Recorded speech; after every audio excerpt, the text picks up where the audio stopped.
And it's pretty exciting stuff because, I mean, this is one of those breakthroughs. It's like another aha, we found one of the, you know, big players in autism.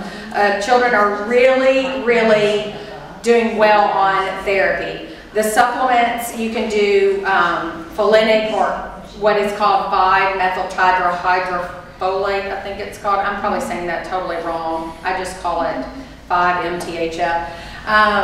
Or leucovorin or Deplin are the prescriptive names, or the brand, not the brand, yeah, the brand. No, is it brand name? Or, yeah, that's the brand names. There's other generics, but that's the medication names. My son's on Deplin because we tried leucovorin, and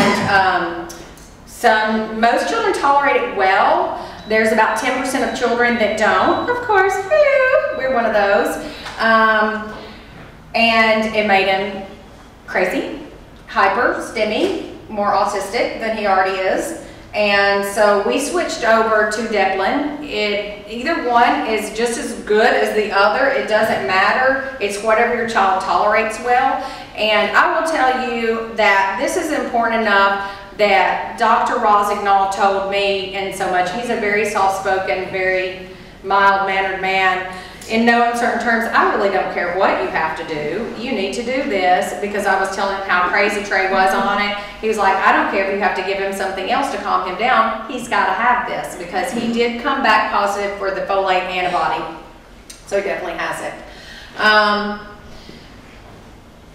And there, he has a good presentation on it. I think it's downloadable from the National Autism Association's conference in 2011 on folate receptor antibodies. It's really good. If you're interested in that, that would be a good one to look up. It's a very, very promising thing in the world of autism. Okay, so that was that about the little presentation on the underpinnings of autism. So now, you know, I want to talk a lot about hyperbaric oxygen therapy, because obviously I'm a huge advocate of this, as Christy is. I mean, it's helped both of our children tremendously. So I thought we would talk a little bit about that, of course. There are a lot of, I always say a lot, but in the world of autism, several studies, and a lot of these things is a lot. It was so exciting because so many things are hard to study in our kids. So when there's published studies, you know, I get all excited, and I don't know how many that they've done at this point, but it seems like a lot to me. It may not be just so many, but anyway, basically you can read the summary there. I mean, the studies look great.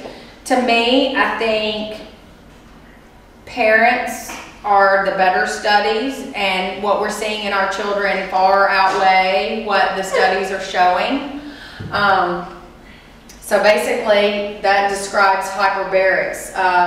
A little bit about it, actually, just a little bit. It helps blood flow, anti-inflammatory, reduces oxidative stress. Really helps in that, I don't think it's on here, the mitochondrial. I could go on and on. I mean, it benefits not just autism, but so many other disorders and issues in our country.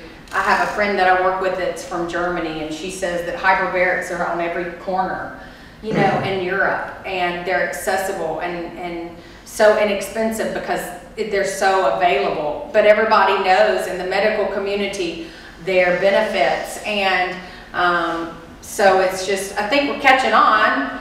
I think more people are finding out about it, and so it's exciting stuff because it's not a pill and there are very few side effects, so it's really exciting stuff. There's Trey, and that's Big Sully. That's actually not our Big Sully, but that's not mine, the one at the clinic. That was when we did our first 40 sessions down in Melbourne, Florida. And as you can see, he's got the little collar around his neck, and the door's not closed and the option's not on, so we're not putting on our hood yet, but it's the hood system just like here that the children wear.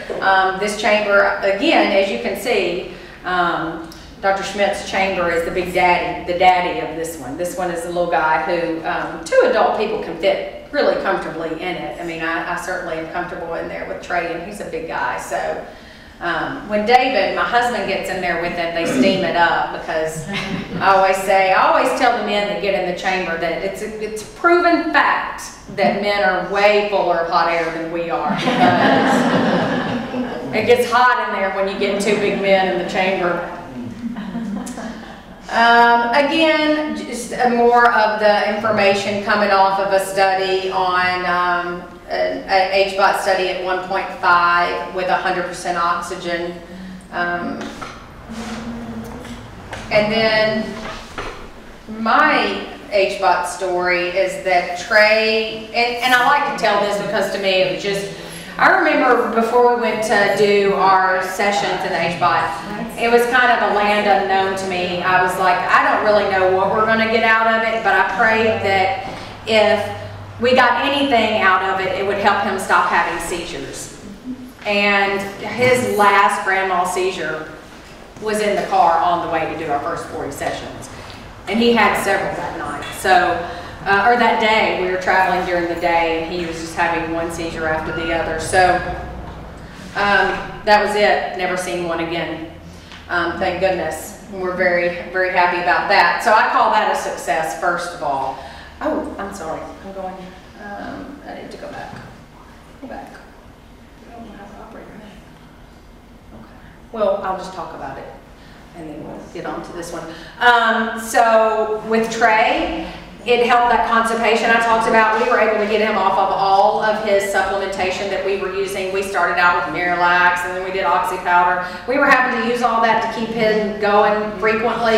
After we did the HBOT, it cleared all that. We are no longer having to do any kind of supplementation for that. Language was huge for Trey. I got my first full I love you while we were in the chamber. And I call it the it with itness. When he's doing sessions, even to this day, because we'll do sessions and then we'll take a break, and then we might do some more and we'll take a break. Even after like 5, 6, 10 sessions, I call it the it with itness. He gets the it with itness again. You know, he just, it was amazing the first time. A veil was lifted. You know, it was just this clear, you know, look in his eye. The fog had lifted, the veil had lifted. Well, it was pretty, I mean, amazing to just see it. It's like, don't you see that? Don't you see it? He's here, he's here. So that was amazing for us. And that was why I was so adamant about, we have got to get one in Tennessee and one in our area for Trey. I mean, I guess I did it a little selfishly. I wanted him to be able to use it. But it also has benefited a lot of other children in the area too. So we're so excited that that was able to happen. I hope I didn't skip too many slides here. This is just basically talking about avoiding toxicity. So we all kind of know how to do that. That just kind of lists it all out. HBOT does help detox. I was saying about the ammonia earlier.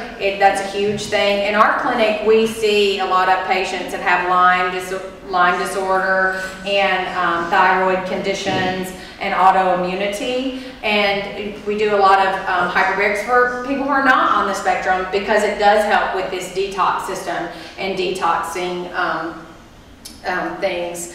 So it's helpful in that manner too.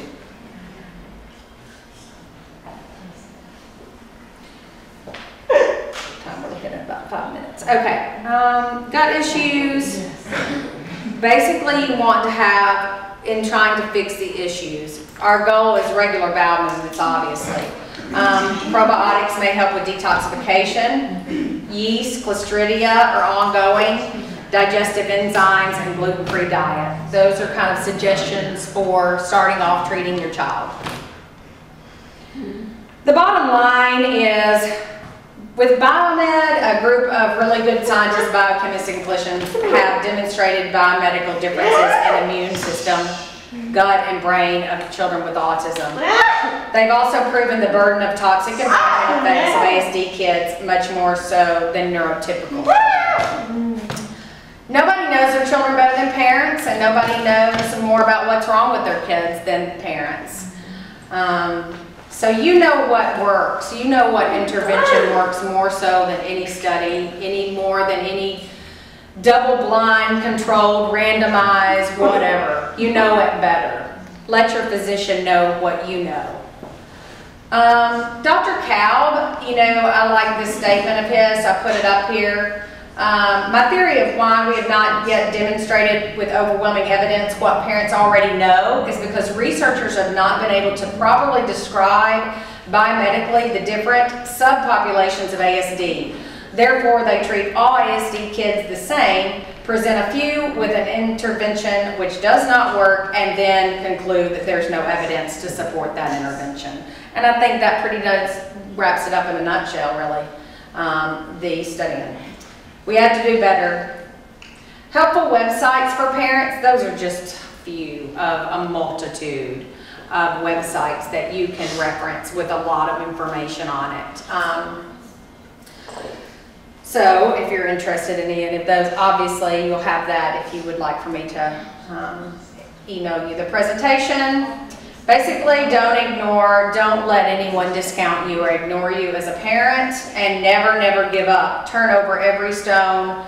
You're going to turn over a lot of stones, but one stone that you turn over or give up something really great. No one's going to fight for your child if you don't. Where we are now, Trace 15, he attends high school at Page High School in Williamson County. He works about 8 to 9 hours a week after school with a tutor. He uses an iPad for communication. We're still gluten, casein free with a lot of dietary supplements, and we're currently doing IVIG therapy, and we do hyperbarics intermittently. We have started folate therapy using Deplin. I told you a little about that. As he was positive for folate. He rides horseback every week, loves DVDs and YouTube, loves going to the lake, and loves scary, scary roller coasters. And we'll continue to fight to heal his abnormalities, knowing that it's never too late. There he is. He is not cured by any stretch of the imagination. It's a work in progress. He's happy, healthy, loving, and extremely cooperative and adventurous, so I call it a success. And that is him. We all went ziplining, and so he was hilarious because he was very frightened at first, but he was willing to do it because we asked him to, and he did it and loved it. So he's an adventurer for sure, and he'll very flexible and will go anywhere. And this is my last statement to you all, to support one another and join support groups. Call parents, call other parents, ask questions, share your knowledge with other parents. Join internet groups. There's a lot of listservs out there that talk back and forth. They're great ways of getting information. Go to autism events and conferences. Conferences are great places to meet other parents. And to get just excited about treatment, and to meet physicians that really specialize in this stuff, and to learn a great deal. I love going to conferences. Rely on parents that have been through it longer and celebrate every success. Their successes, your successes. Celebrate together. Isolation is very common in families with autism and leads to a whole host of problems I can't even list. It doesn't help you or your child. Knowledge is power, and sharing knowledge is empowering. So that's all I got.